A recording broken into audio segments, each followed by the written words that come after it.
Hello once again, watchers of Good Movies. My name is Nick Pell, and this is my review of Spider-Man Far From Home. Now, for those who are somehow not aware, this film takes place pretty much directly after the events of Avengers Endgame, so seeing that film and the couple films before that are pretty important for understanding more or less what is going on in this movie. But the film is more or less a sequel to Spider-Man Homecoming as well. It stars Tom Holland once again in the role as Peter Parker Spider-Man, and the film focuses on him and his friends going on vacation to Europe for a science trip of sorts. And the biggest thing that I really liked about this film as opposed to Homecoming is that we have Tom Holland Spider-Man as basically someone who knows how to use his powers, and it actually feels like the Spider-Man character, as opposed to Homecoming, where he still seemed very amateurish and didn't really seem to know what he was doing necessarily, which was just a big negative for me personally with Homecoming. It just felt like he was a beginner learning how to use his powers, and those aren't the superhero films which I really enjoy.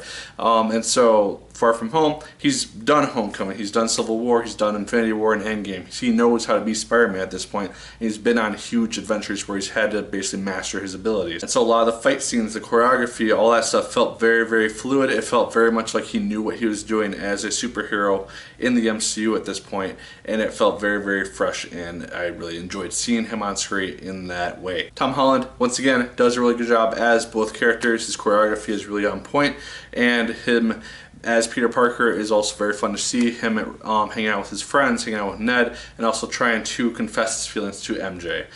Those scenes are really fun to see between all the superhero shenanigans which go on throughout the film. The other big name in this film is Jake Gyllenhaal as Quentin Beck, aka Mysterio. And as the trailer show, he starts out as a hero from another Earth, and him and Spider-Man along with S.H.I.E.L.D. are trying to take down these elemental creatures made of earth, wind, fire, and water, and they basically have to stop them or else they will destroy the Earth. So, fun times. That said, without going into major spoilers, if you know anything about the Mysterio character, he is a traditional Spider-Man villain, and so he is also a big illusionist, so you can more or less kind of guess where the film is going to go to an extent. And that said, there is a really cool illusion scene between Mysterio and Spider-Man, which I thought was probably the highlight of the film for me personally, just because of how well done it was, and I would love to see more stuff like that in future films.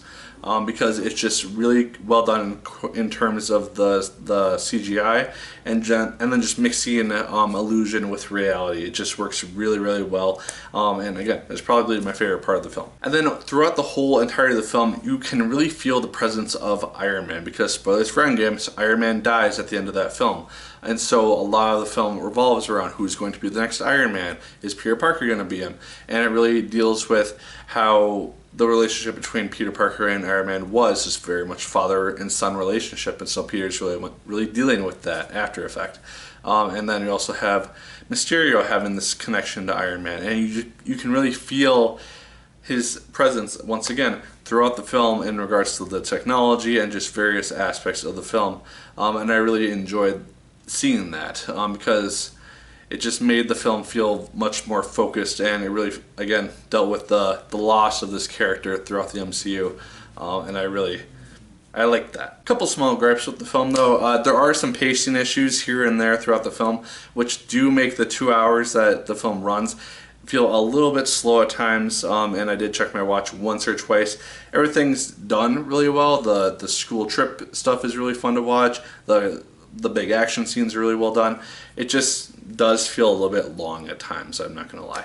Post-credit scenes, there's 2 of them. They're really important to watch, I think, both for the future of Spider-Man as a character and also the future of the MCU in regards to where they're potentially going with Phase 4 stuff. But yeah, overall, Spider-Man Far From Home, better than Homecoming in my opinion. I really enjoyed this film a lot more. I was much more into it, and it definitely didn't feel as amateurish in regards to Spider-Man. He knew what he was doing. He was more familiar with the Tony Stark tech technology, and it just had a much better vibe to it for me personally than Homecoming did. It's not.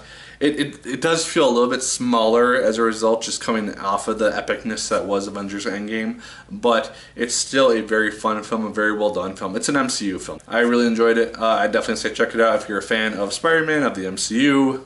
If you're watching this review, you're probably going to see it because Marvel. But those are my thoughts on Spider-Man Far From Home. Let me know yours in the comments down below. Did you like it as much as I did? Did you hate it more than I did? Let me know. Let me know your favorite Spider-Man film of the